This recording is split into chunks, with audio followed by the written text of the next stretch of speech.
Hello everybody, my name is Flammenwerfer, or Sean, whoever one you call me, and I have 4 freak meats with me. They're the usual troop. We got Grill, Cody, Brett, and Lithium.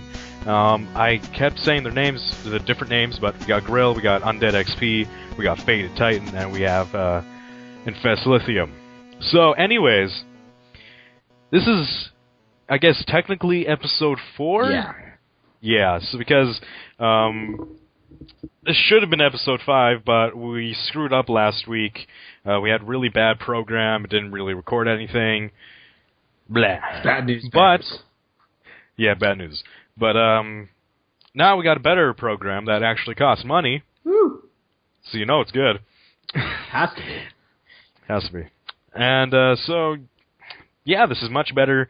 It's much easier to use, and blah, blah, blah, blah. Won't happen again, listeners. Yeah, definitely won't happen again. So, how about you guys just say hello so that everyone knows you're here? Go. Hello, I'm here. I'm working on this awesome theory right now while doing this that y'all will have already seen posted whenever you hear this. And I'm Batman. Yes. He is Batman.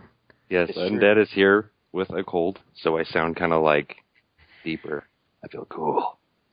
So, I don't have anything cool to say other than enjoy your shiny medals. Speaking of medals, you guys are talking to the person who currently has the most medals out of everyone. Everyone ever. You and Infest are actually both like tag teaming right now. He keeps asking for battles too. They're addictive. I have 15. Out of the people who've applied, there's some people I think who'd beat you if they actually applied. Apply for your medals. I know, even educated has 10 medals actually. He posted recently saying hi again. Sean, you cannot reintroduce yourself to get that. He technically could, but he looked like a big metal whore. Wait, oh, what, he's the 15 medals? I feel like a Pokemon trainer. All 15 gym badges. 15 gyms. Okay, so, yesterday, Grill and I had the great opportunity to interview the people from the Zombie Break Room. That's Patrick, who is the writer. We got Peter Salella, and also we got Chad, who's one of the co-creators. Co-creators with Patrick. So very cool guys. Yeah, so we will be incorporating that into this podcast in a little bit here. Okay, so I'm sorry, I also have a cold. Jeez, it's really cold outside and stuff, and blah, I got phlegm. Spring fever, man. Phlegmin, more like Flammenwerfer. Ooh. Heyo! On his name. So, the current cons events, I guess, is, look at that first one. Can I kick it off, or someone else? I think someone else other than Flammen should say this one. Well, I can't. You I'm have Rage our quit. user Oh, wait. of the month. Indeed, yeah. Mr. Flammenwerfer. I have been user of the month for a third of the month so far. I think he deserves a golf clap, guys. Let's give him a little golf clap. This is the second golf clap. Well, the second one because we actually did congratulate him in the last episode that was erased, but it's gone. It's just gone. So this is our second golf clap. Yeah, out of the last episode, we only have the last 27 minutes of it, so if we ever, make some sort of, super special edition DVD, we'll probably include it on there. We'll call it on the bonus DVD. The bonus DVD, yeah. Outtakes and the mess-ups. That's the Phantom episode 4. If you can find it, it's like a rare collectible edition. I like it. I like it. Well, I want to bring up the second CODS event, which is actually an event that is more so circled around the podcaster Toten, but we are giving away the Uprising DLC for free. We have contest details. We have contest details at the end of this podcast. So listen through the entire thing, because we're not going to tell you exactly when it's going to happen at the end. So you have to listen to all of it. And you will hear the details and be on your way to winning Uprising and playing Mob of the Dead next Tuesday, if you're on Xbox. Yeah, because it's going to be awesome. Like, everyone in this podcast right now is mad hyped for it. Wait, time out. Hold up. What's Mob of the Dead? Y'all may have to explain to me why you're so hyped. You mean Call of the Dead, man? Yeah. That was a pretty good map, except for George. Well, it looks like we might have a variant of George in this map as well. Who knows? Yeah. Well, this variant looks much easier to kill than George. Yeah, in all seriousness, I saw that and I said, I feel like this is them sort of doing a shout-out to Call of the Dead with Mob of the Dead. The names sound the same. Now they've got two big men in there that you have to kill. But hopefully they learned the lesson. The crew. Well, technically, the name of the map is Alcatraz Island. Hey, don't bring specifics into this, Mr. Green Run Transit person. Ooh, he's busting out the big guns. More like the Tommy guns. Oh, I can't wait. I can't wait for the Tommy gun. I can't wait for the AK-47. AK-47, Reznov's Revenge. I want that. I really like how they released that trailer today that like fleshes out the characters. Gives a lot of history, and we get to see some dates on the newspaper, which is pretty cool. Yeah, that's gives us a timeline of about the 1930s, which is really interesting. But technically, I just want to ask, I can't remember exactly who said this. It might have been Shooter, might have been Panaz, might have been one of you guys, but didn't Alcatraz only open up its cells like after 1932 or at 1933? It was 1933 or 1934. Okay. So yeah, it was after the Prohibition ended. So, but it's funny because they mentioned these Prohibition era gangsters. Maybe that's just implying that they got their rise to fame during the Prohibition. That's what I got out of it. And Danny, you here? Yes. Yes. For those of you guys who don't know, he kind of dropped out of the call a little while ago, but he's back now. So he's back. That's great. So, anyways, that's the contest. So keep listening until the end. We'll detail the contest rules, regulations, all that jazz. So stay tuned. Yeah. And now, I think Undead would like to share something with the rest of the forum and us. So, what do you have to say, Undead? Well, yeah, as people know, you got the new Prestige medals, which kudos to Nemesis 96, by the way, who actually designed those. And, our boy Lithium, again, for making it all nice and shiny. So people wanted it to stand out and also have it to be displayed. So got those all set up, and Nick reordered them just for you guys. He said it was pretty tedious, too, actually. Apparently he had to move them up one by one on the list of all 50-plus medals. But now they're there. Be happy. So thank you, Nick. I think that whole effort deserves another golf clap. Honestly, that is just not even give that a straight clap. That's just great job. I'm so happy that this is back on the site, and those little glimmers that you put on them in Fest, just amazing. So thank you, Cody. Thank you, Nemesis. Thank you, Danny or Lithium, and especially thank you, Nick, for taking the time out to reorganize them. That sounds really, really awful to do, and really shows that you care. So, thank you guys, you for all that, and anyone else who contributed to that I wasn't aware of. So, other than that, if there's anything else you guys would like to add. Infest, I really think you made those medals like an ADD kid's dream with the little shiny sparkle. You're welcome. Yeah, if I'm not mistaken, they're the only medals that are animated. So ooh, they're very nice. I'm currently Prestige 5. I would be much higher if I actually posted more. But yeah, other than that, we're now just going to tune you guys into the interview that me and Grill had, and we'll pop Ike right in after the interview's done. Okay, see ya. Today we have two very special guests. We have Patrick and Peter from Zombie Break Room. How about you guys introduce yourselves? Hey guys, I'm Pete from Zombie Break Room. Hi guys, I am Patrick from Zombie Break Room. I'm the writer, and it's good to be here. Yes, thanks for having me on. I'm one of the actors. He is the premier actor, and so you do what you will with that. Very. All right.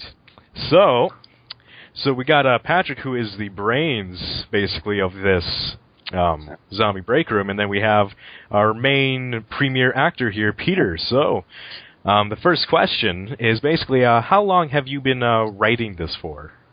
It started back in, back in November. My partner Chad and I were talking about, we were actually playing Ascension, and you know the Ascension map on Black Ops. Good man. Yeah, that's our favorite map. That's Doris, Ascension. We're also big Noctur and Toten fans. But we were actually playing Ascension, and we came across, you know that opening room where the thing goes around and around, where you spawn? Oh, yeah. Mm-hmm. You go over by Quick Revive, you go through that door, and you head towards the stairs. There's this barricaded off area with this door, and we kind of sat there and we thought, what the fuck's behind this door? And we'd had a couple of drinks, and so we were like, there's got to be behind that door. And we just kind of came up with the idea that it was like, what if that was Activision behind that door? And it was a zombie break room inside of there. Exactly. And so from there we continued to talk about it, and it kind of grew and it grew. And I called Peter. He was one of the first actors I called, and I had met him a couple times in the past, but he had recently finished up a film called Resolution, and I'll let him talk about that a little later. But he's an incredible actor. If you go to Peter, is it petersalala.com? Peter? That is my website, yes. If you go there, he has a bunch of reels on there, and you'll see within minutes how fucking good he is at what he does outside of Zombie Break Room. What's this, Patrick? Thanks. I know we talked about this earlier, and you wanted me to really go overboard, so. Oh, shut up. We'll make sure to include a link in the thread. Yeah, definitely. That would be great. So I talked to Peter about the idea, and we kind of chatted about it. And after watching his reels, I was like, "You've got to come do this." And so I sent him over a few of the initial ideas that I had, and we kind of he liked it, and then I started writing the script. So that's pretty much the onset of what happened. Yeah, Peter, how did you go about creating the role that you play on Zombie Break Room? That's a great question.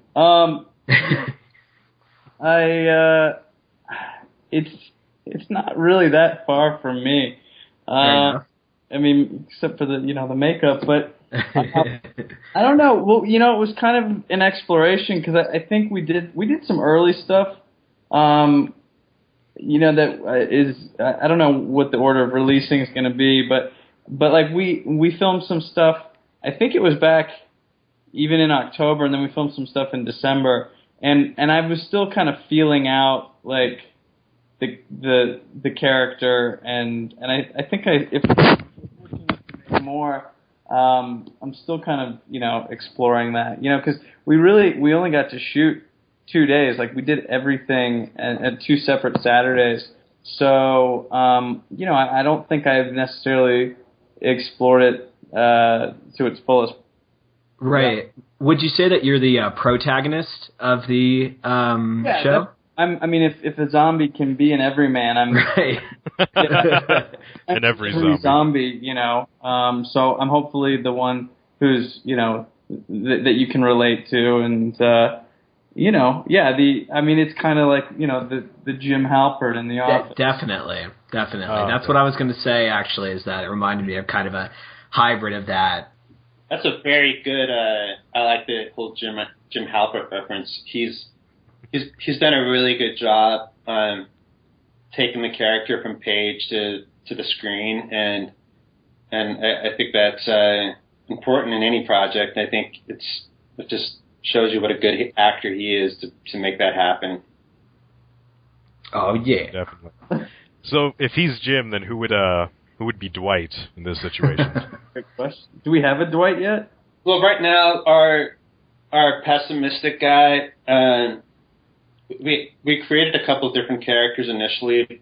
So we had a couple of different archetype characters. We had Pete, who was our main lead actor. Then we had David, who says that line, after they blow your head off, just keep on walking. Let's walk the shit out of him.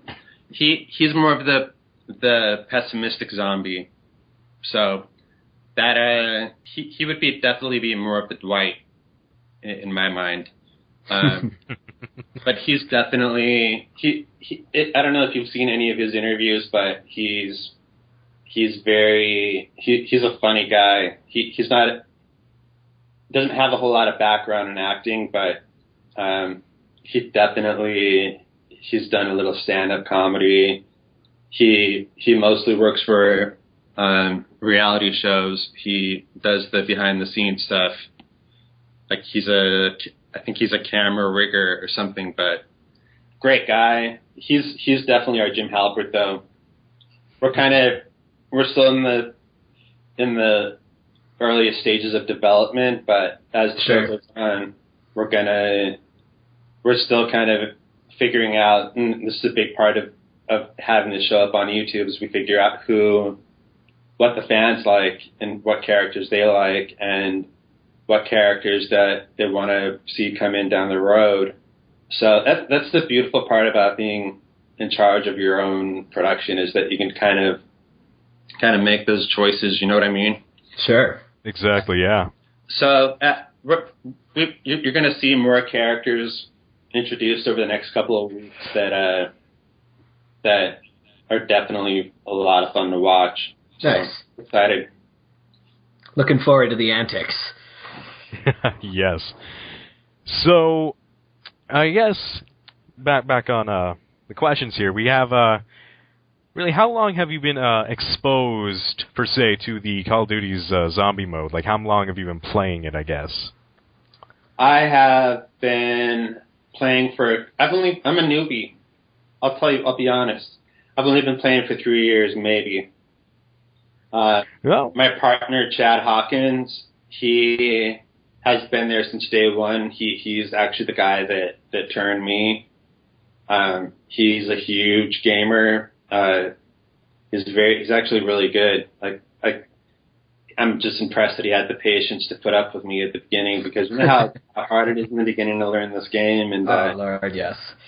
Yeah. I'm sure down the road we'll all. I'm starting to talk to a couple of the guys that kind of came in first that were really big fans. Like I'm Just Chucky, Conway. There's a lot of guys that are coming out that contacted me and said, we like the show. We want to help you promote it. We want to help get it out there. So I'm definitely seeing opportunities where we can all get together and play, and you can see exactly how bad I suck. That would be cool. Yeah. I'd love to see that.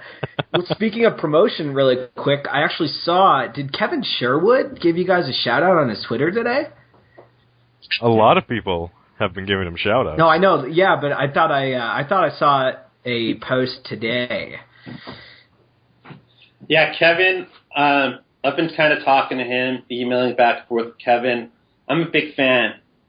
I love Abracadabra. I love him as a musician, what he and Elena did on that song, and basically after that started, I just basically started to listen to all of his music, and I'm like, holy shit, this guy is really fucking talented. The man. He is very talented. If you go back to our earlier videos, you'll see a lot of, I think our teaser video, he was one of the first guys to actually, I don't know how he found it, but he, maybe it was maybe it was a keyword, but he found it. He was the first guy to comment on it, or one of the first. And he said something like, cool. And if you go back to that initial teaser, that's still the highest rated comment. And then, of course, if you go to our sneak peek that came out a couple of weeks ago, he also has a comment up top that says good stuff that has over 80 likes. And so we're at the place right now where we're trying to get to use Abracadabra for our theme song. That would be awesome. It would be awesome. And right now it's a licensing thing. Sure. So we're going to try to see if Kevin's been great. He's given me the people to contact. He's been trying to push from his end. And so I'm not even sure if I'm supposed to be talking about this, but he's just been great. He's been very, very supportive. So is Carbon Fiber, Dan Siemens. He is the quality assurance producer for Treyarch. Right. So it's been awesome. Yeah. It's been pretty cool. And I might add, the creator of Call of Duty Zombies Forum. Yeah. Carbon Fiber. Yes, that is correct. Yes. So we've had, and also Rez, who's one of the top guys over at Treyarch. He was nice enough to tweet us out and say that he thought it was hilarious. So it'd be great to get a lot of you guys to do cameos in future episodes. I mean, this show's for you guys, so that's kind of what we're hoping for. Well, where do you film at the moment? Yeah. Just for the viewers' sake. That was fun. But, we film at this place called Sims. It's actually this really cool place that they produce a lot of magazines. They have the magazine that Pete's holding in his first episode. It's called Wired. They produce a lot of 50 different magazines, and I think that they do motorcycles, they do hot rod magazines, but they were kind enough to open their doors to us, so it is the best setting ever. But we'll go there on a Saturday, nobody's there, and they basically let us have free reign of the place, so it's been awesome. Like zombies in a meat store. I don't know, I got nothing. It's trying to do kids in a candy store. Yeah, it's cool. Like, if you look in the background, in a lot of the scenes, you're going to see, it looks like a really fun place to work, because there's guys, like a lot of the stuff that, like there's a scene with, in an upcoming episode, where we actually go into an office, and it was the coolest office. Like, if you look in the background, a lot of the toys and you could tell that everybody there is a fan of games, and so it was a lot of fun to shoot there. That's great. Now, how long does it usually take to film an episode or a teaser or something like that? The first day we shot the first couple spots that we're going to actually release next month, kind of, because we only have 4 new episodes shot, then we have 2 old episodes that are shot that we're recutting together. But we brought in the director of photography from the show called Parks and Recreation. Oh, love that show. Yeah, and it was cool because Tom he knows how, like, Zombie Break Room is shot in the same style of The Office and Parks and Rec. So to have his knowledge and experience to help us out with that, it phenomenal. It saved us so much more time, and so I think, and Peter, you can correct me if I'm wrong, but I think we were right around 2 hours per episode. I have no idea. He's just basically he waits until he talks to all the pretty girls on the side, and then when it's his turn to come on camera, he's ready to go. And Right. he does not talk to any of the pretty girls. Who wouldn't? Kelly, listening, I just totally made that up. Right. Yeah. No. I'm. The truth is, I'm usually trying to find a spot to discreetly take a cat nap where no one can find me. Until they're talking about that. Until they track me down. Do you like wake up and there's just like all this like blood and like white makeup all over the couch or chair that you've taken a cat nap on? Pretty much. I usually just sleep on the floor under a desk where no one can find me, and it's nice and cold. Yeah. When you guys were filming and you like went out to lunch or anything, or did you have like any time where you all went out like still wearing the makeup? Well, when I came home, no, we were. I mean, everything was contained. I mean, we were never let out of the building. Okay, gotcha. For security reasons. No, just we had a lot to do and not a lot of time. So, but when I got home, I didn't quite get it all off, and I've got an infant son, and he was a little freaked out. So, oh dear, Daddy. Yeah, so it takes a while to get out eyeliner. I don't know if you guys know that, but it does. I do now. I was going to ask you about that. I've been curious to hear about that, so now I know. Well, there you go. You could have just asked. No. Next time I'm going to get in zombie makeup just so I'm not going to be on camera, but it seems like it's a really cool thing to do. Well, Spielberg wore a suit on Lincoln, so it would make sense because, he wanted to, get in. Everybody else was dressed up, so he decided to wear a suit. So I think it would make perfect sense for everybody behind the camera to put on some zombie makeup just so we're all kind of playing from the same, Hey guys, is it cool if I bring my partner Chad in here I want you guys to meet him. He's a big part of this, and definitely, absolutely. Chad, here he comes. He's a busy Hollywood producer. Hey guys. Hey Chad. Hi there. Hey Chad. How's it? Chad and I actually grew up together. We're childhood friends from Hawaii, and so we've been friends for a long time. Wow. And we've had a lot of fun nights at the beginning talking about storylines and where it's going to go, and it's been a lot of fun. Nice. So do you have any questions for... I'm going to let Chad try to answer a couple of questions. He loves to talk, and he's really good at it. Yeah. Nice compliment, by the way. He's a good talker. Do you want to just introduce yourself and just your partner gave you a brief introduction, but it'd be nice to hear it from you, Chad. Exactly. Chad Hawkins, one of the creators of Zombie Break Room.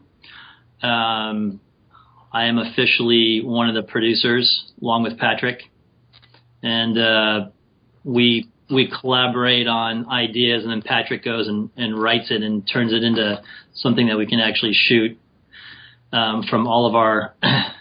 Well, we have nights where we come up with ideas and end up laughing about it, and then the next morning he actually turns it into script. So. Seems like the best ideas spawn that way, organically. Yeah.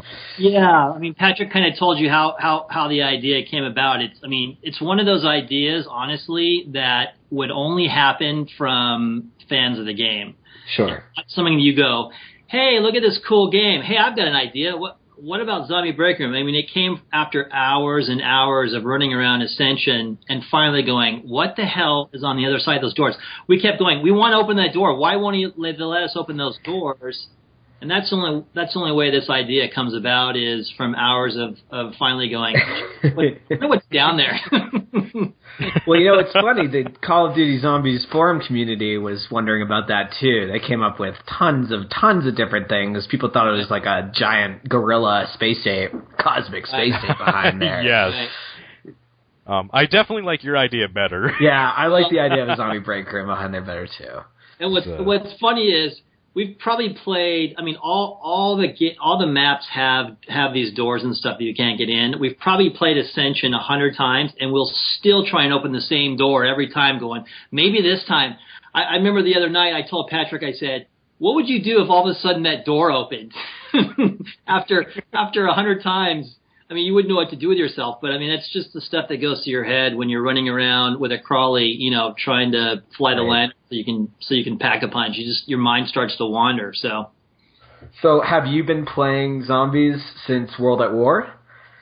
Yes, yeah. My first Call of Duty was Call of Duty 4, which was really the beginning of what we're talking about now, and I sucked. I mean, I tell people, learning to play first-person shooters in general is like learning how to ski. It's going to suck for a while until you figure out sort of the basics, because I was just, I would go 3 steps, die, 3 steps, die, didn't know the maps, had no idea what I was doing. So, yeah, Call of Duty 4. So, yeah, when World of War came around, I was there in the beginning, and I thought it was the best thing I'd ever seen. So Yes. World at War was my first, and trying to learn how to play a first-person shooter from that was just horrendous. But like you said, after time it gets better. Let me tell you a quick story. So World at War comes out, and we're playing zombies. Obviously, that's the first time any of us had seen that. Sure. So I had 4 friends at the time. Patrick wasn't playing yet, and we'd stay up till 3 or 4 in the morning playing zombies. Well, you listen to those zombies for hours on end, and it's going to fuck with you when you go to sleep. So I started to hear him in my sleep. I was waking up all night. I would swear. Like, I can remember sitting up in bed going, they're coming for me. I know they're coming for me. So one morning, we've been playing, since 3 o'clock in the morning. I get up, and I had opened up every closet door in my house so that I could hear him coming, right? Like, I went down the hallway, and I don't remember doing this, but it looked like, some ghost had gone through my house because I was convinced that they were coming for me. So it took me a while to get rid of those demons, but that's how much we were playing. It was in my psyche for sure. Yeah. It's intense, man. Yeah. It's really intense. It's kind of scary. Yeah, it was, what's funny is, now that World at War was 4 years ago, 5 years ago, something like that? Yeah, 2008. Okay. So 5 years. I've never had that happen until Die Rise. Now, my theory is, they've obviously changed the storyline, but I think they've changed the way the zombies sound a little bit now, so that for a while there, it didn't last as long, but for a while there, I was hearing him in my head too, and I think it's because they changed something about him. So yeah. Mm-hmm. Definitely notice. Oh, sorry. Yeah. Go for it. No, go ahead. I was saying, with that most recent update, I'm pretty sure that they might have changed around a lot of the way that the zombies interact with the player, right. Including hitting them faster, and it seems like they do talk a lot more. Yeah, they talk a lot more. I was telling Patrick the other day, headshots are a lot harder. These zombies don't die as easy. If you go back to World at War, it was like, you just breathed on them and you pop their heads off. Now They are a lot tougher to kill.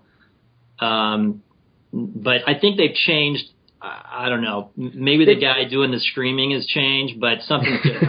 Well, definitely on the first part of Die Rise, when you spawn in Die Rise, there's a few of those guys it takes 2-3 knives to kill in the first round. That's normally you can do it with one knife, one swipe. So they've definitely made them harder to kill. All right. Well, I think sorry to bore you with that little trivia about Die Rise. No, just dovetailing on that quick. I think that goes in tandem with Treyarch adding in the new persistent perks, like the earnable Juggernaut. If you go into get quick revive 3 times in round 1 and go down 3 times, then when you come back, you've got that persistent Juggernaut. You can go into Die Rise and be pretty set for that. I think they made it harder. Yeah, they definitely did. I mean, they it seems to me, and I know guys are still doing this, and I don't really know how, but it seems to me like they were trying to get rid of, where you take again Ascension, where you could run around the lander for, literally for 100 rounds if you wanted to. They've sort of set these maps up to where, that you just can't get in that place where you can just sit there and run around in circles for a while, while somebody sits in that corner and blasts away. So, which is cool. I mean, there's no more 6-hour games, I guess. Right. Yeah. Well, how far are you guys going in the new maps? Like 33 is my highest. I think that was with Grill. Yeah, I believe that was him and I. It's usually like the verticality of the Die Rise map that claims me in the end. Yeah. Us too. We're like, we're set. Oh, whoops. I just missed that jump. Yeah. Yeah, the last game that we played, I went down 8 times. Yeah, it was awful. Oh, we got that beat, man. That's nothing. Yeah, that's me in by round 5. We've had games where like, you motherfucker, you keep going down on me. Oh. Yo, says you go down like a $2 hooker. Non-stop. Just, yeah. Peter, do you, we were wondering if you were in on the zombies games at all. Oh, boy. Yeah, Pete, we'd like to know. If any free time I have is spent sleeping, no, I have growing up, Tetris was pretty much the only thing I could wrap my brain around, Sure. and I just I've never been good at video games, and I had buddies growing up who were amazing, and I'm the type of player like.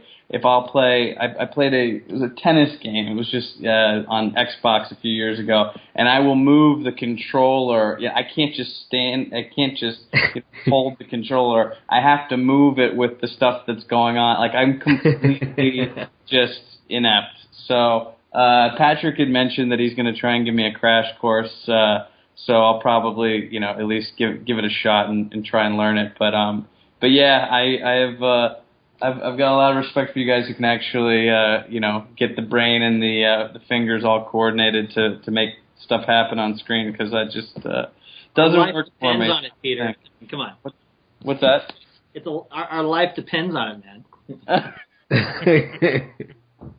Well, they say that, the top surgeons in the world play Call of Duty because it has good hand-eye coordination, so, Yeah, I can't hit a tennis ball worth crap. We're all brain surgeons here.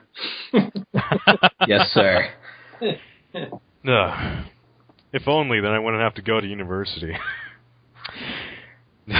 Okay. So what are your goals for Zombie Break Room, guys? What's the big plan? Yeah. Some of this we can tell you, some of this we can't. But fair enough. Again, looking back at how this started, this really started as us being fans of the game, and we wanted to do something that we thought other fans would enjoy. And so, we'd love to be able to get Zombie Break Room to the point where we can continue to make these. Hopefully there's a big enough fan base that'll support it so that we can keep going. It's one of those ideas that we've talked about taking into other game franchises, whether it be Halo or Gears of War or Assassin's Creed. We love the idea of parody. We love the idea of taking a world that exists and then, like Patrick said, saying, what if we sort of tweaked that world a little bit and made it funny? Because I think it's something that we could do for a lot of different games. So right now, our main goal is just to get to the point where we can build a big enough audience so that we can keep going. The internet is crazy. We're all in the entertainment business, and we're used to, dealing with sort of traditional media. And when you start to realize what's possible on the internet and the audience that you have access to, it's mind-boggling. So, we're hoping that, the Call of Duty zombie audience, the Call of Duty audience, and hopefully just gamers in general will like it, so that we can just we can keep going. I mean, that's the biggest goal right now, and we'll see what happens after that. That's awesome. So everybody needs to hit like. Yes, sir.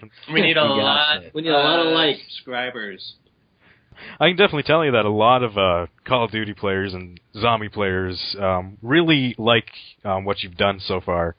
It's very enjoyable, and people who also watch The Office, like myself and Gorell, can see a lot of these like little mini connections. And we just generally, it's very likable. Good. There's a lot of witty things in it we find, and just a lot of good comedy there. Yeah, really like it. I really like the we talked about it earlier briefly, but the monkey bomb segment. That just the play on that was really funny. How it's like, got this thing, I want to play with it, but it's a bomb. That actually came about. I sent Peter a couple of different links with in this spot. I think he would be good at playing zombies, but I sent him a few links about different weapons that he could be aware of, and he actually came up with that sitting there on the cuff. That was actually one of the first things that came out of his mouth was the monkey bomb, and as soon as I heard that, I was like, "Oh shit, we might have something here." That's kind of what you can have ideas like this, but. And you can come up with a good idea. You can write a good idea, but so many different things have to come together for it to actually work.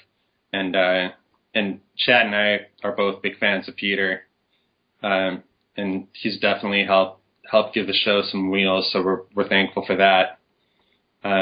So yeah, I mean that whole scene was just right off the cuff, and it was turned out to be one of my all-time favorites. Well, yeah, the monkey bomb thing was really, really funny. If you guys noticed, on our sneak peek, we also have an actor named Michael Dudikoff. He legendary 80s movie called American Ninja, and it's kind of cheesy, but it's so cheesy that it's actually good. Well, he's in Bachelor Party. Yeah, he's in Bachelor Party. Exactly. Bachelor Party with Tom Hanks, Bounty Hunter. If you go to IMDb, you'll see that he's been a very, very busy actor. So, yeah. And we brought him on as Tank Dempsey, and he's just been awesome. Does he dig it? Yeah. Really likes the role. Loves it. He has so much fun with it, and it's fun. It's fun. Seeing the younger guys like Peter, Peter's career starting right now. I mean, it's been going, but it's starting to he's getting bigger roles. He's doing a lot more projects. So it's always fun when we get a veteran like Michael Dudikoff, and you put him together with a guy like Peter, and it's just I don't know. Yeah, I'll let Peter talk about that. No, just watching. I don't know. It's just I wasn't as familiar with his work as Patrick was, but I mean, I'd seen Bachelor Party. But just I don't know, there's some actors that they just they come in and they kind of own it, and you're just kind of you're a little bit in awe, and it's fun to watch, and I think they've done a really good job of bringing in a lot of great actors on this, and so it's. It's easily the most fun I've ever had on a set because there's a lot of freedom, to mess around and improvise and they trust the actors and they brought in, good people to work off of, and it just makes it easy. It doesn't feel like a job. Speaking of actors, how difficult was it to find people to fit these roles that you had in mind? We actually did this kind of organically. Our good friend Kirsten, she works for a director named Roland Emmerich, who does Day After Tomorrow, Independence Day. He just did White House Down. Huge director, top 15 of all time. Don't back me on that. And she's one of my closest friends, and she introduced me to Peter, who in turn introduced me to Austin Highsmith, who plays his love interest. And she introduced me to Jake Stormoon, who in turn introduced me to his friend, or his girlfriend at the time, Brittany Johnson, who's Angel from Borderlands. And so kind of a little bit of a chain reaction that kind of took place, where it just everything fell into place for casting, and everybody just turned out to be really phenomenal. Well, that is great to hear. I really feel like these roles are really just trying to find the words here for it. They're really well fleshed out. You can really tell like these actors enjoy what they're doing. I mean, like, who wouldn't? So, yeah. Getting zombie makeup, it's funny because, like Patrick said, we had some, especially in the beginning, we had an idea of what we wanted. I mean, we were really trying to write dialogue for the gamers that, if you were a fan of the game, you would get it because we were talking about the game and you knew right away that, we were fans. And then it just sort of evolved. It wasn't like we told Peter, hey, this is how we want you to play this. He sort of just went with it. I think, Patrick, you had told me that, and Peter, you can tell me if this is wrong, but you had sort of borrowed this character from a character that you had sort of developed for something else, right? Well, I don't know. Smoke up my ass again. Well, I mean, I guess, well, I've been tossing around ideas for my own kind of web series of a guy who's just kind of put upon, by life a little bit and is trying really hard. So I was able to, kind of channel some of that. But, honestly, I mean, you guys asked this question in the beginning about my character, and I don't know, when the words are there, I don't really, and the jokes work and it seems to flow. I don't really think, and maybe I should, maybe I'm being a bad actor, but I don't think too much about like, what is this character? It's more just like honoring like what's on the page and what's the scene and what's the situation, what's the reality of what's going on. And then if the writing's good, then it doesn't. I don't know. It's not a whole lot of thought. Right. That I put into it. Unfortunately, I guess. Well, I mean, it's more of just a place to start. I think It's like, okay, I'm going to play it sort of this way, and then whatever happens, happens. Well, my point was on a lot of these characters, it's like, okay, we have a starting point, and then it just sort of goes where it goes. If it works, you go with it. If it doesn't, you try something else. But again, I think this is the value of working with people who do this for a living. All of us, all of our friends are all in the all in the entertainment business. So we're working with professionals, which, really does make a difference. I mean, everybody you see on screen gets paid to act. That's their job. So, what we get is a product that hopefully, looks good and people connect with. So. And it's nice to know that it's coming from a fan of Call of Duty Zombies and that there's so much that goes into the actual storyline of it. Because nowadays when something's a hit, it just gets picked up by, the people who can pay the most money for it, and they seemingly whore it out. And It's nice to see a real kind of like underground movement to get this zombie break room going. And you can tell in the episodes that there's a lot of research and love and care that goes into it. Yeah, I mean, I think for us, we would love to get to the point where, the fans are giving us feedback about what they want to see. I mean, we'll write whatever the audience wants to see. I mean, we're getting a lot of feedback about, getting Rick Tofin involved. It's funny because we're getting comments about how, people are standing up for Nikolai. That guy couldn't swat Nikolai, and it's just right. It's awesome to see people like start to give us feedback based on what we've done. But this is what's beautiful about this medium is we can write we can write episodes about whatever people are, whatever the guys are talking about today. It's like, we have some stuff coming up about the new maps, and all the lava and how annoying that is. So it's like whatever Activision throws at us, we'll just turn around and put it into an episode, right away.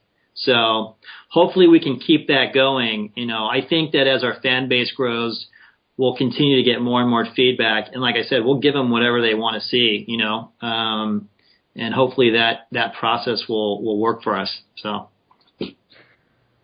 Speaking of Activision putting stuff out, are you guys excited for Uprising, Mob of the Dead? That trailer looks phenomenal. Yeah, that map looks awesome. We saw it at the Call of Duty Championships, and we were just like, holy shit.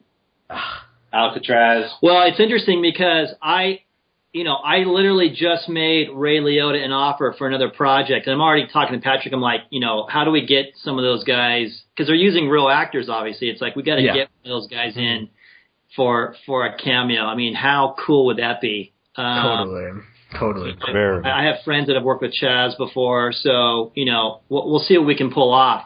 But the more realistic, the more real elements we can bring into this from the actual game, I think would be awesome. We've talked to Erin Cahill, who was in. Is she in Black Ops 2 or Black Ops? She's Black Ops 2. Okay, so Erin Cahill is a character in Black Ops 2. Chloe Karma Lynch. Oh, sure.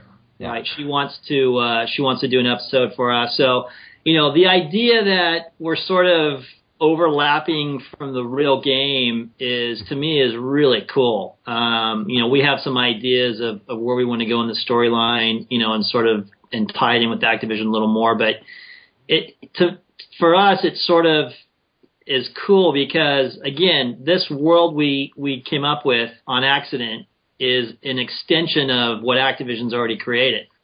So, the more we can sort of combine what we've done with what they've already got going on, I think the fans are going to dig it. So definitely, I would, if you get Rick Hoffman, I would flip out if you somehow got Nolan North to play it. I would absolutely flip out. The man with a million voices. Yeah, right? Yes.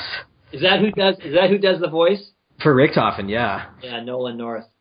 And a million other people. Sure. Yeah. Yeah, we definitely want to hear suggestions from you guys. Because, we do have a lot of connections, and a lot of these people are one or two phone calls away. And so we definitely... Obviously, Brad Pitt's probably not going to be knocking down our door to do any zombie breaker. You sure? You never know, man. Never know. His last movie was bomb. If you're listening, get back out from that last of a movie you just did. Oh, dear. You guys have any questions about Brittany? I had some. I was wondering if she really had superpowers. She does. Really? Awesome. Her superpowers are her good looks. I don't know if you guys have met her in person. She is gorgeous. She's awesome in Borderlands, and is she only making a cameo in a couple of your episodes, or only one of your episodes? Brittany, we're gonna have. We're big fans of hers. Sure. So we're definitely planning on bringing her back. We've talked about. I've had a few conversations with her about doing her own little one-off, and so we definitely it was so much fun having her on set. Yeah. So we're that definitely gonna. Second question: is there any chance we could see a zombified Brittany Johnson in the future? It's possible. You never know. Possible. You never know. Yes. Definitely. Okay. Take a lot of pictures for you guys just so you can have them. Not that kind of. But yeah, and Jake Stormoon, he plays the closer zombie in our first pilot episode. Great actor. We're definitely excited to see what he has coming up in this upcoming year. He's got another project that is going to come out in a couple of months called Paper, Pens, and Laser Guns. Paper, Pens, and Laser Guns. Yeah, another video gaming web series. No idea what it's about, but he tweets about it a lot, takes a lot of pictures. It looks pretty cool. So we're excited to see what's going on with a lot of our. And we're excited to cast for Abigail too. Oh yeah. Oh yeah. We definitely, when we do the auditions for Abigail, we're definitely going to videotape those so we can get some feedback from you guys about which direction we should go, because that's a big decision to make. Yeah. 2 big decisions. Too big. Too big. I'm sure the community would love to have any kind of input because, you know, that's in the end, that's what Zombies has been about to an extent. It's been a fantastic example of community input, taken into consideration by, you know, the people who have the power to do so. Yeah, exactly. If you guys, which is how I initially met you guys, was on the Nick of that gaming show, or Star Wars Bob. He kind of reached out to me and says, "Hey man, I love the show. I want to help you guys promote it." So he was cool enough not to delete any of my posts off of the message boards. That I have a thread going there right now that is specifically for Call of Duty fans that people should go check out, because we want to hear your feedback on the episodes. We want to hear what you guys have to say, or any suggestions you guys might have. It would be great to hear, you know. So get your butts over there and tell us what you want to see. Do it. Do it now. Do it. So, you know, that's basically all of the questions we have, except for one. Now, where can our listeners find out more about Zombie Breakroom? Well, right now, in the next 5 days, we're going to have our website coming out, which is simply zombiebreakroom.com. But our main 2 spots right now are the YouTube page, which is youtube.com/zombiebreakroom. And, of course, our Twitter account, which is @zombiebreakroom. So it can definitely, we're going to have a lot of contests down the road, and our long-term goals are to bring a lot of you guys out to be extras, to just be a part of the process, because, I mean, without you guys, it's not going to happen. Mm-hmm. It's awesome. So, yeah, if I can somehow get a flight from Canada to the sunny California beaches, I'll definitely... Just a hitchhike. I don't think U.S. and Canada are on good terms. That's like North Korea and South Korea right now. That's not funny. It's not funny, eh? Well, we love the Canadians.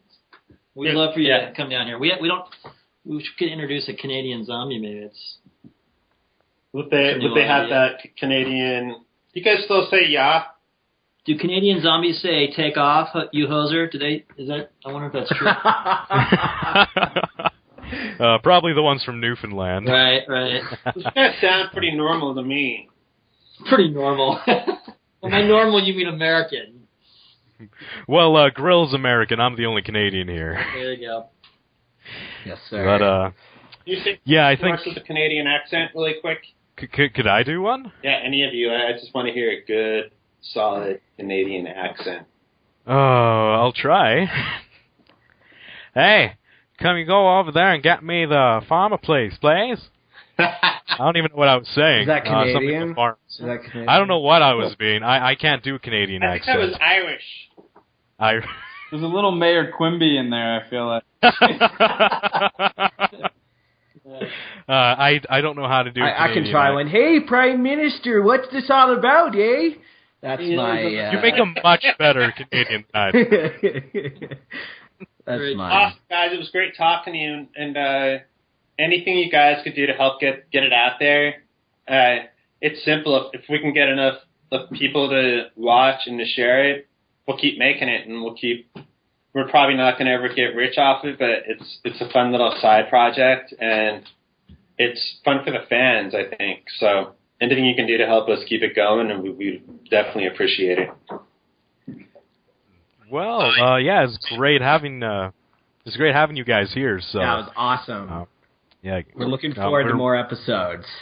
Definitely, and we'll after we get through a couple of episodes, let's see how this podcast does, and we'll talk about definitely doing some more. Cool. All right. Well, it was a pleasure having you three on here.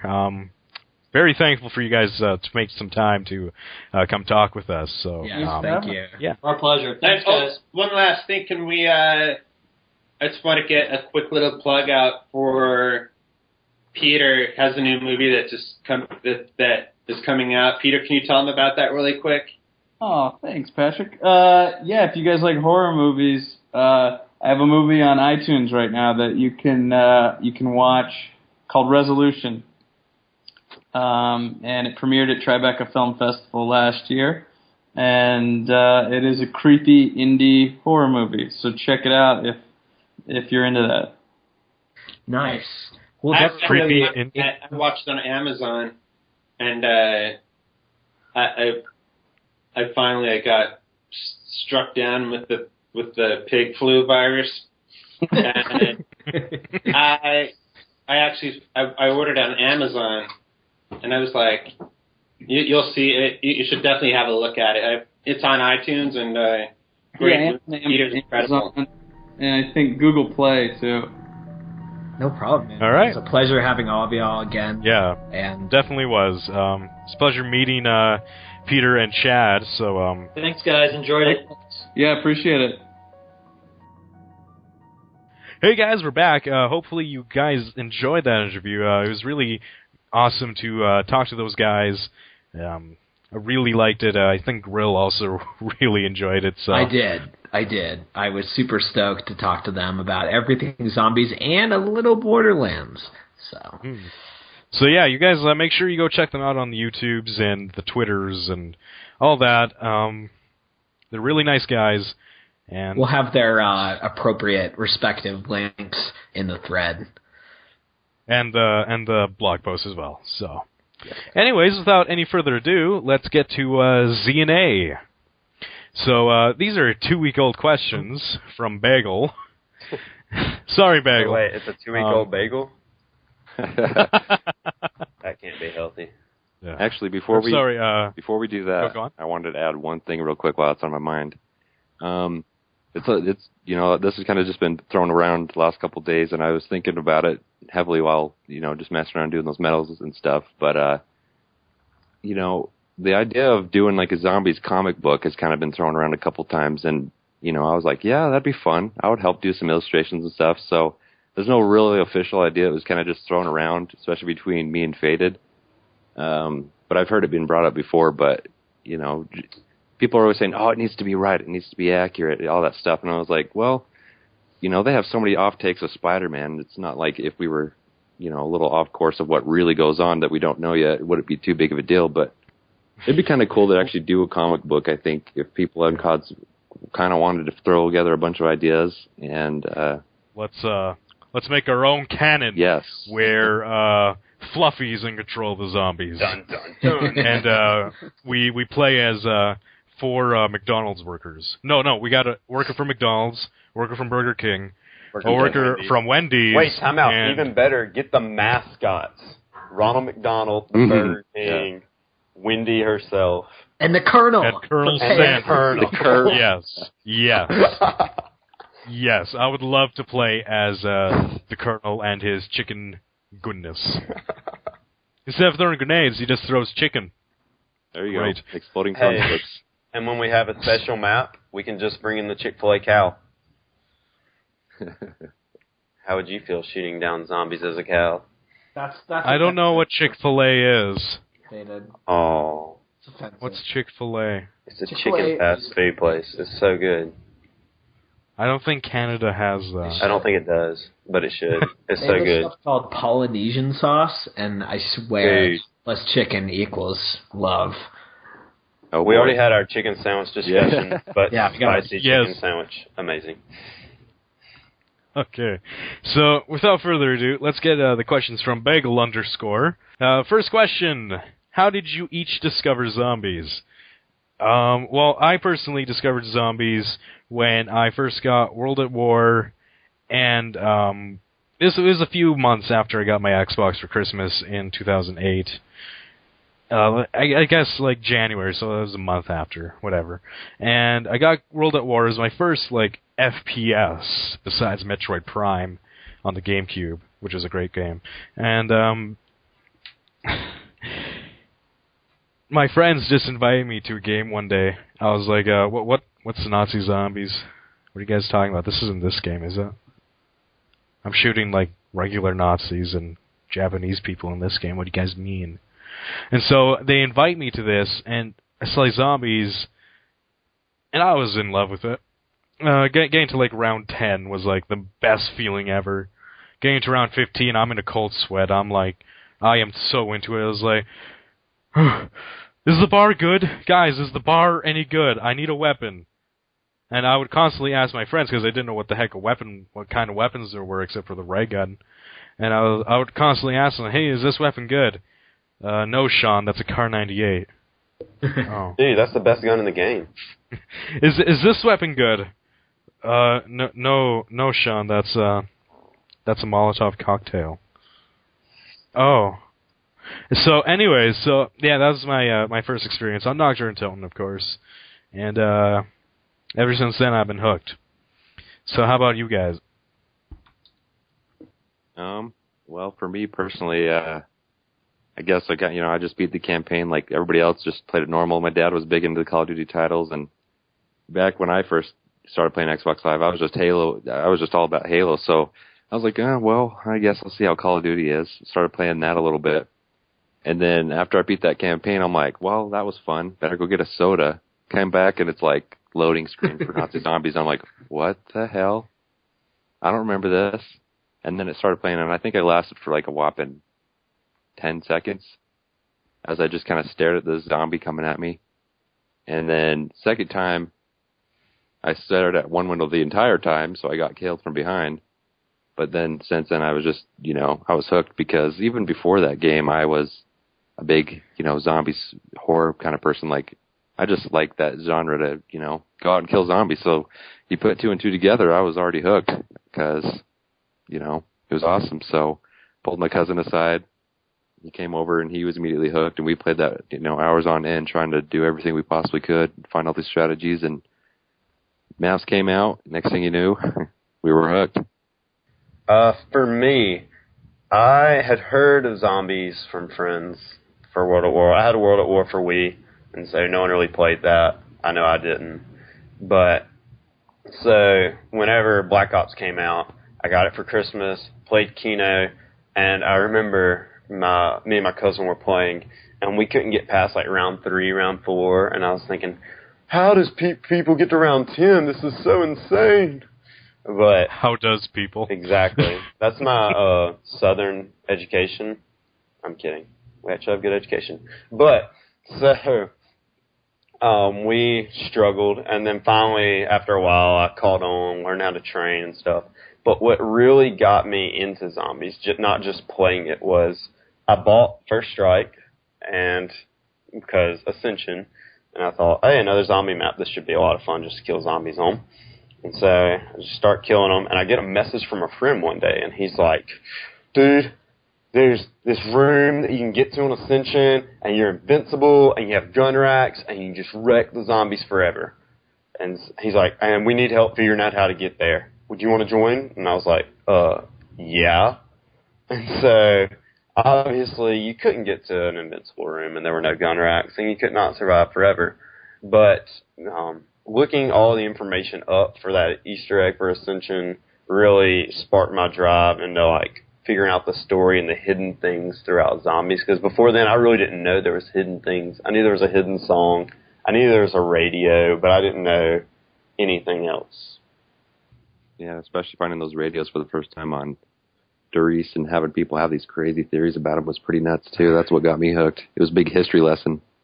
Oh, man. Remember the first radio you can find in the spawn room in Doris? I guess it's not really a room. It doesn't really have a roof. But the spawn area, I guess. That little radio by, under by the barrels and stuff. The first time I did it, all I heard was Maxis saying, "Now stand up, now move forward," and like on cue, everybody just stood up and just walked forward wherever they were. And it was just, I thought it was pretty funny. I didn't really know what it meant. Like the first time we got a radio was in Shinonuma, and that was with, detailing Peter and stuff. But yeah, Doris was like a fountain of radios. Really cool. Oh, this is cold. Anyways, how about you, Grill? What's your origin story? My origin story is pretty sad. For the first time that I discovered, from actually discovering zombies, was in college, and my buddy had a PS3, and he had World at War, and we would play Noct, and, it's pretty much the same story as you guys. We're terrible at the beginning, and then once you learn the dynamics and pretty much, like, don't get hit, because you can only get hit twice, you kind of, you do a little bit better, and that was a real breaking point. But honestly, I didn't, discover zombies until Black Ops Ascension, when one of my friends chanced upon, asking me if I wanted to do this Easter egg, and I was like, what the hell are you talking about? And it completely showed me that there was a lot more to zombies than just killing zombies, the storyline, and that's what led me to CODs, and yeah. So, Infest? On the topic of how we personally got into zombies, as you guys know, I did the iPod. Oh, right. You got in with the iPod version. And I didn't expect. So when I figured out that these guys didn't go down in one bullet, I freaked out. And I died a lot. And I didn't get back into zombies, actually, until Black Ops came out. And when I played Kino online, that was the first time I did it. And I was amazed. And I was kind of creeped out, I won't lie. I remember having a few nightmares about zombies when I first played it. Yeah. Nightmares? Yeah, I had nightmares. Like, I remember this one very specifically. I was, playing the game, but I was inside the game. And all of a sudden, I realized that all my teammates had left me. They all rage quit in real life somehow. And I was left with nothing but the Colt. And I found out that the Colt started squirting water. And I knew I was screwed. So I tried to jump out, into the barriers and run outside. And then I found out it was the edge of the map. And I got overrun by zombies. I can just imagine you pack-a-punching that Colt that squirts water, and it just squirts hot water now. It would do a lot. This isn't better at all! Fill it with urine instead when you pack a punch. Turns to an acid gun. With one Liquefier. I remember actually freaking when the whole thing with Doris, when they're like, look, there's a secret room on the map. There's got to be a way to get to it. I actually got so into zombies at one point where I had a dream that I did find that room, and I was freaking out and stuff, and then I was so disappointed when I woke up. I think everybody who ever played Doris had that dream. I did. I know I did. I dreamed that I found that secret room. Oh. Yeah. And one thing you guys got to try, that just adds extra effect to it just for fun, is I actually make zombies, playlists. It's just basically, ambient soundtracks from just grabbing random stuff off of the internet and just kind of making a CD that kind of just starts off slow and ambient, and then it gets intense, like the rounds do, and then play it with Turtle Beaches, and it'll make you jump, even though you're so used to zombies. Oh God, yeah, you get really into it if you're playing it with a headset or something. Oh yeah, it feels like you're actually playing. I feel like. Yeah, it's a lot of fun. Music just adds that suspenseful, like nothing beats. Playing on Doris, and you go down in that little that underground area where it's that area underneath where it's just dirt and stuff. That long alleyway, you get your pack-a-punched Browning or MG or whatever, and jump down there with you and whoever you're playing with, and it's around 40 something, and while it's playing some epic song in the background, for some epic orchestra sound, and you're just unloading your guns. You don't even stop, just reload, and the zombies are getting closer, and there's zombie limbs flying over your head. It's probably the coolest thing ever, because you end up dying anyway, but just that you almost could see it in slow motion as you're playing.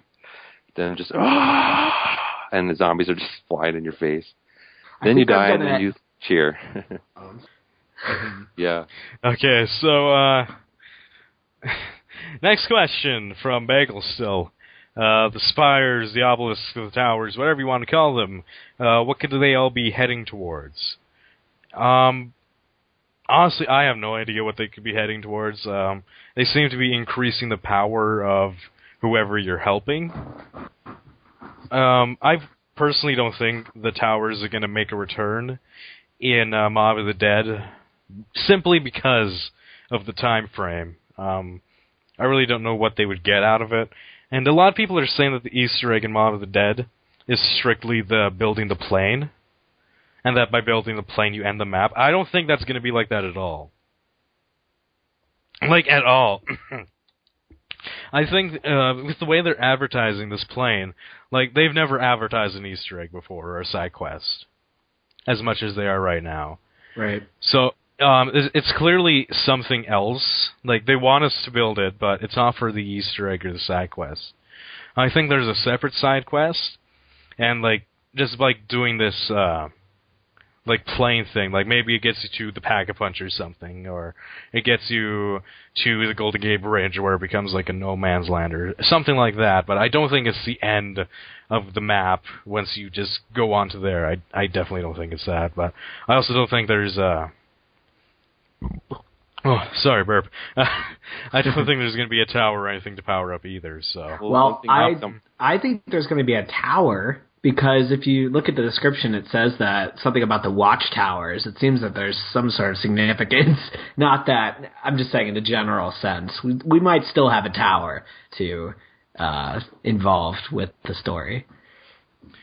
I highly doubt it. I think that watchtowers are just there for, like, to be watchtowers, you know, use your sniper rifles, or just use them for whatever. I don't think it's going to be another power up the tower thing. So. Oh, I wasn't saying that. I was just saying it might be, you know, bigger than that. Oh, okay. Those electric chairs might have something to do with more than just being electric chairs, but I don't know. I mean, the people are saying that, you know, you start off in the afterlife, so I would assume that, kind of like what you were saying, that it's probably a way to get to Pack-a-Punch, and then, you know, it has that whole, like, no one escapes alive. And so you get, you know, basically either fried or something, and then you come back in the afterlife, and it's kind of like a loop or something, I would assume. I mean, that's what would make sense to me, because they wouldn't just end the map like you were saying. Mm-hmm. Yeah, if you remember at COD XP in, 2011? Yeah. 12. Nope. September 2011. That's right. So, and they had the zombie panel, and they said that they're going to make maps, they're going to make them fun, but if anything breaks their core mechanics, they won't put it in. And one of the things they said was their core mechanic was, at the end of the day, you're going to die, no matter what. So remember that. All these people saying that you're going to fly the plane out of there, no. Now, in the latest video they released today, you did see all the characters on the plane flying away. Where could they be flying to? I don't know. I mean, the Golden Gate Bridge is out there. I mean, it's hiding out there by itself. I don't know. We haven't seen Pack-a-Punch yet. We really don't know where that is. It might be out there for all we know. And so, right. I don't think that, but back on topic, the towers, I don't think we're going to have one in Mob of the Dead. I don't think, time frame wise, they fit, because if this is 30s or 40s era, then it's red eyes we don't know who's in control of the zombies right now. It's not Richtofen, the eyes aren't blue. It's not Samantha, the eyes aren't orangish, whatever. Well, just to snowball off that, in the trailer there was one zombie that had yellow eyes. Right. So Yeah. I think that's pretty neat. Like, maybe the Easter egg for this map would be to get Samantha in control, or to, like, you witness it happening, or witnessing, like, someone getting into control. Yeah, that's what I was assuming. I don't even know if it'll be witnessing, but I think it'll be possibly like Nuketown Zombies, where... Well, that's what I meant, like we're witnessing the zombies changing control. Yeah, so... Like, we're not going to be, like, seeing Samantha get into the PDT. Exactly. PDT, that's Podcaster Toten. The MPT. The MPT. Oh, man, Samantha's coming into the PDT. But... Also, the plane looks like a buildable, honestly. It looks like the plane is obviously a buildable. Because especially if, let's say my theory is right, and you do fly out to the Golden Gate Bridge or something, would they make it that difficult where you have to do all these different steps just to get to Pack-a-Punch? No, they've made zombies pretty easily accessible to the new player with Black Ops 2. I really doubt they're going to make them, the average player, go and do this incredible amount of steps just to Pack-a-Punch. Exactly. I think they said in it was the Uprising trailer. It was one of the trailers where they said that they're making it easier for players than before. I mean, like on town, the Pack-a-Punch is like right in front of you. In Die Rise, the Pack-a-Punch spawns with everything else. In Nuketown Zombies, the Pack-a-Punch has an equal chance of spawning as any other perk. So yeah, I agree. I don't think it'll be super difficult like that to get to the Pack-a-Punch. But if the Pack-a-Punch is, like, let's say, like it is only available by the plane, then obviously making the plane won't be that difficult to do. Yeah. Well, also keeping in mind that, you know, every map's followed a theme, so not that this one has, like, some, you know, air-related name, but each map has a unique way to travel so far. You know, we have, obviously, the bus and elevators all escalated, and now this one has a plane of sorts, so it could, if it's not just another section of the map, it probably is just a way to access something to do one of the steps, for all we know. I mean, it could be a number of things. So There is another way to get around the map, though, that we saw. There was that little lift that took the players from one end to the other. Like, we saw that in the trailer. It's like and we saw that in the making of. Like, gondola or whatever. Yeah, like a little makeshift gondola made out of, like, spare parts and stuff. They'd probably use it to transport the prisoners from, like, the actual prison from maybe, like, the dock or something. I don't think it's, like, the prisoners, but just cargo, because it looked pretty big, and it's right next to the docks. But, yeah, so that's what I have to say. Danny, you've been really quiet. Do you have any comments? Okay. I always had the impression that they were energy transmitters, if you will, and I really roughly say this because of the tower that we see in transit, and even though it's the pylon, it's the main source of energy, and we can tell because the Easter egg revolves around processing that energy from certain aspects and objects to one of the entities. For instance, Maxis needs electricity, so you need him, or as most people call the Avogadro, which is wrong, to power up the pylon, which gives off the electricity to Maxis. Then you got Richtofen on the other side, who still needs 115 as usual, and this is proven that he needs 115 even before Black Ops 2, so killing zombies underneath the pylon will give him that 115.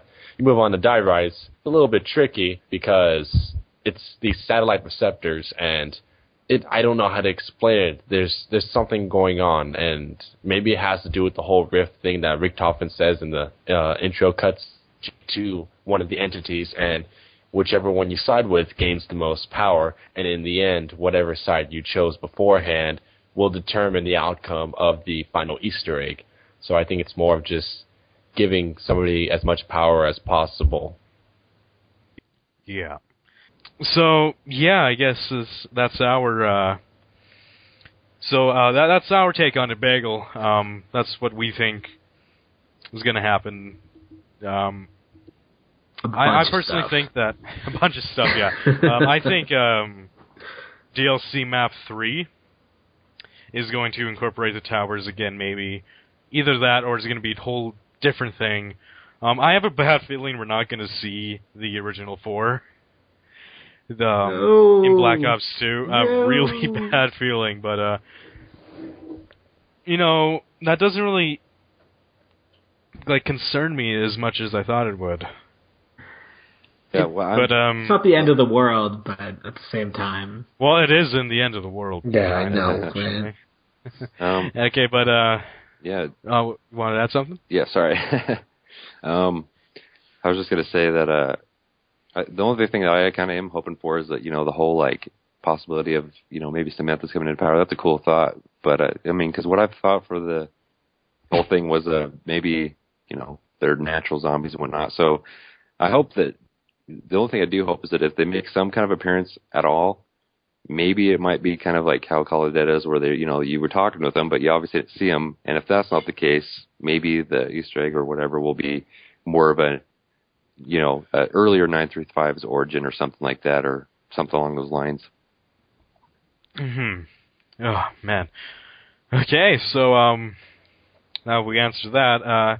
The last of Bagel _ questions. Podcast Der Toten YouTube channel eventually. Yes. Yes. Last week, I made the channel Der Toten, which is what it's called, and basically, we're going to be doing pretty much video podcasts on it with us playing games. We'll for sure be recording us playing Mob of the Dead as soon as it comes out. Yeah. And we're going to put it on there. We'll include a link to it. We don't have any videos yet, but if you guys want to subscribe anyways in anticipation, that's perfectly fine. Yeah, go for it. And yeah, so we definitely have a Podcaster Toten YouTube channel. Yeah, we were playing a game last week, weren't we? And it was an interesting game. We all kind of we got kicked out. Yeah, because Flamin' rage quit. I didn't rage quit. I got. Your name should be Flamin' Rage Quitter from now on. I didn't rage quit. I lagged out. Okay. Flamin' Rage. It just happened because I lagged out. It just so happened at the same time that I was downed. Because you raged. I I didn't rage. Next question. There were so many good points in that. When Flamin' tried to use the thingy to fly over to the other place, he just runs, and it's not even all the way down yet, so it wasn't even ready to fling him. He jumped off by mistake once. He overestimated. No. He was trying to. He had you place the trample steam down on the tower side, on the antenna side, and he was like, "Here, watch this," and he tried to jump across from the trample steam buildable table. Oh yeah, that one. No, I wasn't saying watch this. I was like, I'm gonna see if this could work. Oh, okay, all right. And then you got downed, and then I just put the trample steam down to actually get across from the trample steam room. And he responds with Who's Who and runs across the trample steam right before it's ready. It just falls off twice in a row. It was horrible. It was amazing. Jeez. Anyway, God, I hate colds. Last question, and this is from Horseman, a.k.a. Dopey Legend. Can you talk about the link between the Avogadro, or more his actual name, him, and Afterlife Mode? And this is something that Faded Titan noticed almost instantly after the thing came out, and a lot of people made threads about it. How about you elaborate on that, Brett, because you originally came up with that. Well, originally we thought, hey, this guy he's shooting electricity at zombies. Could this be him? Could this be what he is? But I really think, especially after the video today where it showed the Afterlife Mode and the guy moving from an outsider's perspective, it doesn't look like him at all. It just looks like a white blur going by. Mm-hmm. No, that's what I thought. It looks like just a white sphere going by, and not to mention that in the first-person mode, instead of seeing your electrified hands, it's just blue, transparent hands. Ghostly hands. Him does the Michael Jackson dance when he's standing still and just shocks you every now and then, and goes back to dancing kind of, and this is definitely almost like a blur, like you guys were saying, just moving really fast. So I wonder if when you run, if you can actually do a super run, kind of like a boost. Well, I certainly think that there might be some sort of connection with them. This was a prototype or something, and then the people in Green Run at the Hanford site or whatever just elaborated more on it. That's an interesting point. It is very so infusing it could be a dead zombie or a zombie stuck in Afterlife Mode and turned into him. So him was a failed experiment. Well, instead of a human going into Afterlife Mode, it was a zombie that somehow went into Afterlife Mode. Or Purgatory, whatever it's called. Like, they said it was Purgatory on the map description, but then they say it's Afterlife Mode in the making up trailer, so... Whatever. That's what I think. Like, if there is some sort of connection, it could be something like that. Like a failed experiment or a better experiment, or maybe they're trying to recreate what happened. But whatever. One thing about the Afterlife Mode that's really interesting that Pinaz brought up is the symbol that has to do with it is actually a Native American symbol for a medicine man, which looks like it has electricity coming off of it. And he brought up, he made a wonderful thread about the history of Alcatraz, why it's called Evil Island. A bunch of Native American protesters were there, and that also explains the tomahawk. I think the tomahawk looks pretty sweet. Yeah. That's definitely the thing that we saw in the trailer where he throws it at the power-up and it comes to you. I think that's really neat. Yeah, it looks sweet. Very sweet. The only problem I can see with it, that would promote glitchers, I guess. Like people that would like find an area to glitch in so the zombies can't get to them. They'll just be able to throw the tomahawk and power-ups, exactly. So I'm a little concerned about that, but besides that, it looks awesome. I definitely want one, and it definitely looks like it's related to that Hellhound head, or as I like to call it, the Hell head. But do any of you other guys have anything else to say? Nope. Well then, I guess that's it for ZNA. Remember, guys, if you have any questions, feel free to PM us or ask them in the thread itself. Okay, so now that we have all these questions out of the way, Brett will have a little challenge he will pose for Undead XP, so how about you explain that to him, Brett? Okay, we got this new thing we're going to start, and it's going to be called Titan's Time Trials. Titan's Time Trials. And anytime we have a guest host, I'm going to have 10 questions for them that they must answer. And they are all zombies related. And so basically some will be easy, some will be difficult. I mean, some are tricky, some are straightforward. But what we'll do is we'll time you. And so whatever time you place, we'll put you on a leaderboard. And so we want to see which guest can basically get the best score. And just keep a running tally of it. Just for fun. It's a fun thing to do. It's kind of like Attack of the Show used to do. All right. And so, Undead XP is going to be our first ever contestant. Mr. Undead, are you prepared? Yeah. Commence All Jeopardy theme. All right. Time will start whenever I finish reading the first question. Welcome to Titan's Time Trials. How many zombie maps released with Black Ops 1? There's, let's see, 6, I think. 1, 2, 3. Does this count? Is it DOA included? Yes. So, 7-ish? Right. What map do you first get a boss round? You get a boss round in Shinonuma. Correct. Name the two sides that are at war in Black Ops 2.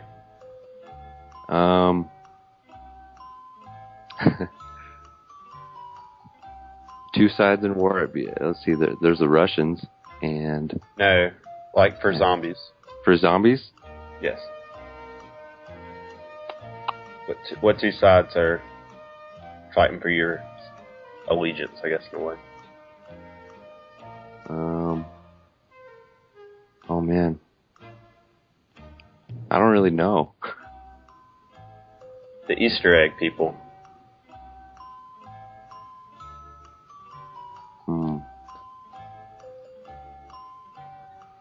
So, like, helping you out in the Easter eggs? Yeah, which two people are trying to tell you what to do in the Easter eggs? Oh, okay, now I know what you're saying. So Maxis and Richthofen. Yes. I'm like, on which map do we first kill primates? Shangri-La? No. Wait, no, Ascension. I lied. No, you lied again. Kino. No. What if I just go in order? You'll hit it eventually. You might as well just start naming. Dries. No. DOA? Yes. Okay. What map was the first with teleportation? Dries. Which map do we first see 115? Shinonuma. What playable character was also a villain in Treyarch's 2010 game? Richtofen? No.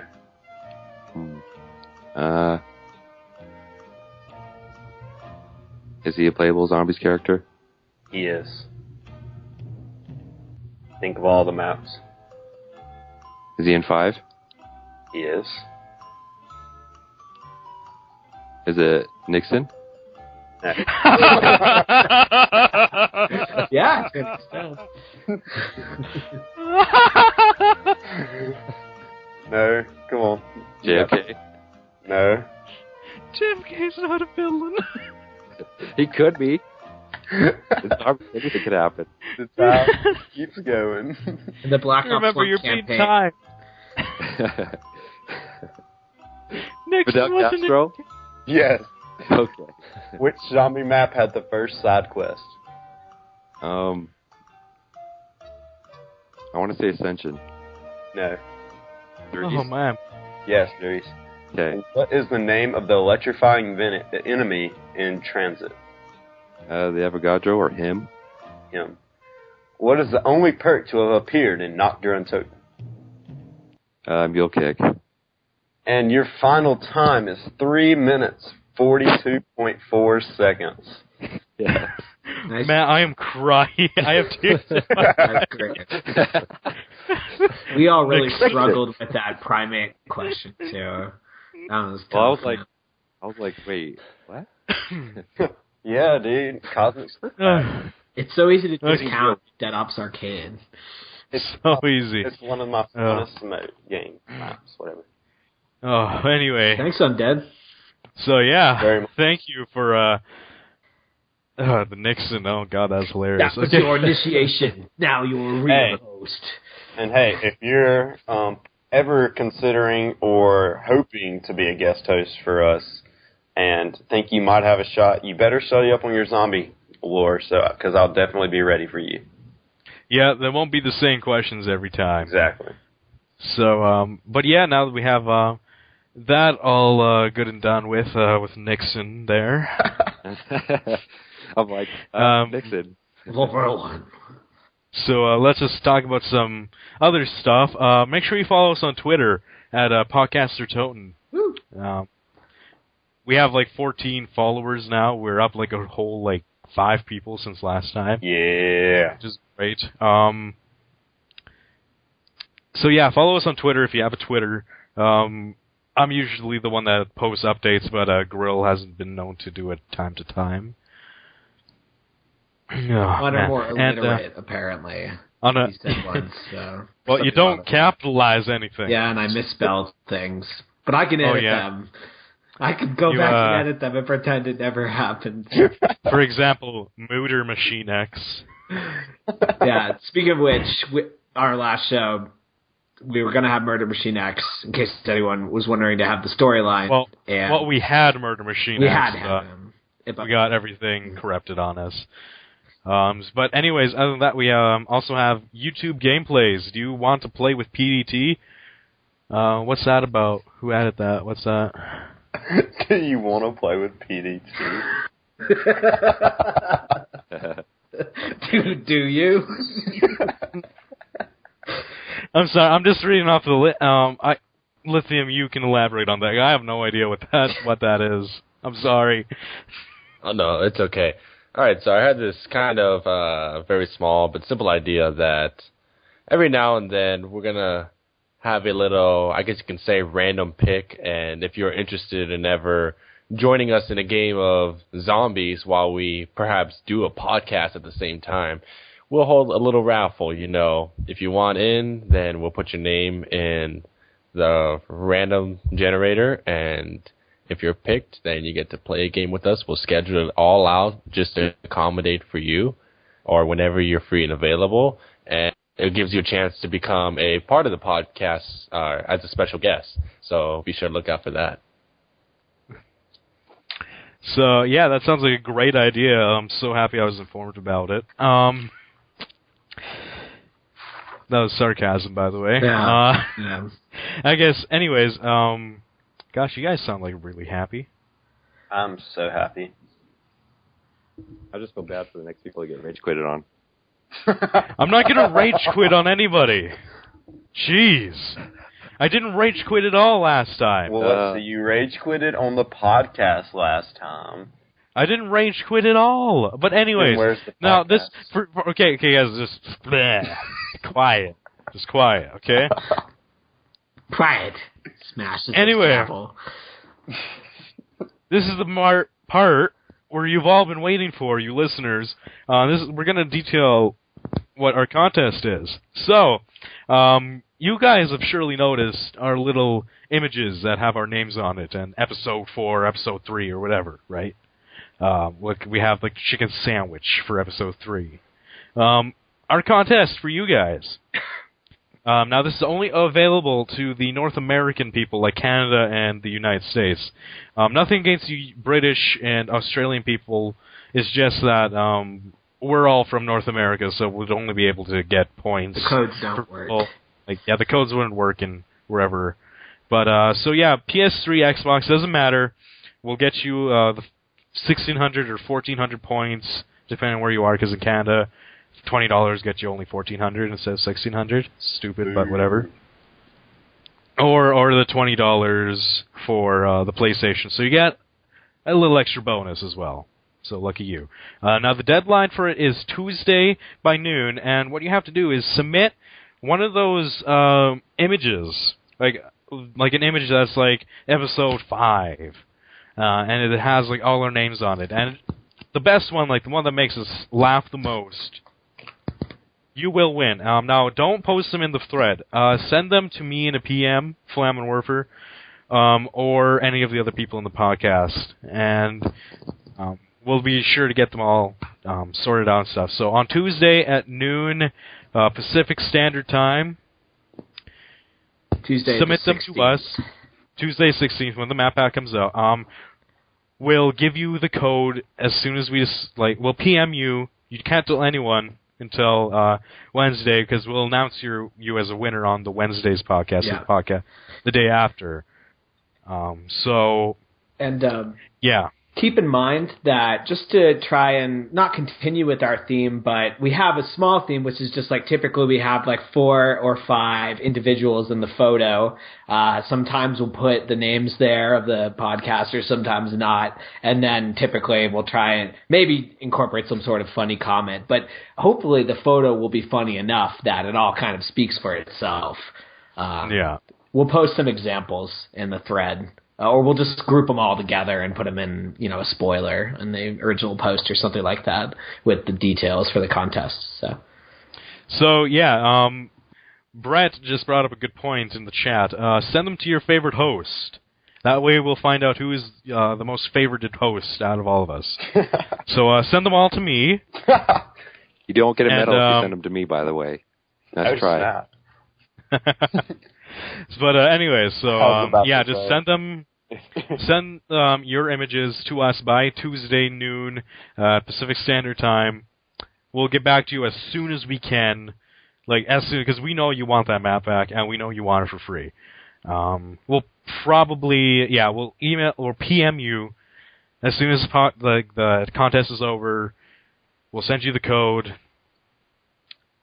Yeah, so that's exactly how it's going to happen, and that's basically all it is. So yeah, just make a hilarious image that details us for episode 5, and we will send you points for Uprising. It's a good thing you're not giving away medals, because if you were, Sean would just send you all of the ones that he got sent. Do I get a medal for medals. each one? Cody, can you give me a medal for getting all of the submissions? Who's your favorite podcaster? Sorry, we don't have a Podcaster of the Month award, unfortunately. But if you guys have anything else to say, do you guys have anything else to say? Get better, Requiesce Eclipse. Yeah, In a car you were in a car crash, car accident, whatever. I'm sorry, I didn't mean to say like whatever, but I've also been in a car accident. I know how it feels. I got dead for a minute. But that's for another podcast. It's another story for another time. So, yeah, this has been Flammenwerfer and your... What? I have a final thought, too. Oh, go ahead. I just want to say thanks to Patrick. Thanks again to Patrick, Peter, and Chad from Zombie Break Room. It was super awesome to have you guys. And if you ever want to come back on the show, we'd be more than willing to have you. And if you ever want to play some zombies with Awesome, it would be awesome to do that. So yeah. So yeah, thank you guys again. You were awesome. We love talking to you. And yeah, like Grill said, hopefully you guys will be wanting to come back onto the show. So yeah, and by the way, listeners, go subscribe to them. Go follow them on Twitter at at Zombie Break Room. Follow us at Podcaster Toten. But other than that, this has been Flammenwerfer and your usual troop of podcastians. Woo. And have a good evening, or good day, or good afternoon, whenever you are listening to us. See ya. Bye, Carbon.